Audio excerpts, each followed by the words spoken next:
If you want to empty trash in Google Calendar, you're in the right place. In this quick tutorial, I'll show you exactly how to do it step by step so you can clear out deleted calendar items fast and keep your calendar organized. This is a simple process, but if you've never done it before, it can be a little hidden in the settings. So stay with me and I'll walk you through it clearly. And if this video helps you out, make sure to hit like and subscribe for more helpful Google Calendar tutorials. Alright, let's jump in.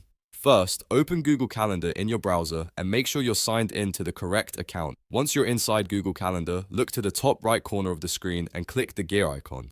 This is the settings menu, and it's where Google keeps a lot of the tools you may not see right away on the main calendar view. After clicking the gear icon, a drop-down menu will appear. From that menu, click Trash.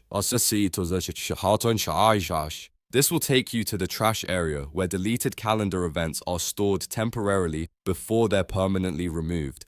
Now that you're in the trash, look to the top right corner of the page again. You should see an option that says Empty Trash. Click that button to start clearing everything out. Google Calendar will then ask you to confirm your choice, because once you empty the trash, those deleted items are gone permanently. Take a moment to make sure you're ready, then click Confirm. And that's it. Your Google Calendar trash has now been emptied successfully. The deleted items are permanently removed and your calendar is clean and organized again. If this tutorial saved you time, don't forget to like the video and subscribe to the channel for more easy Google Calendar how-to guides. Thanks for watching and I'll see you in the next one.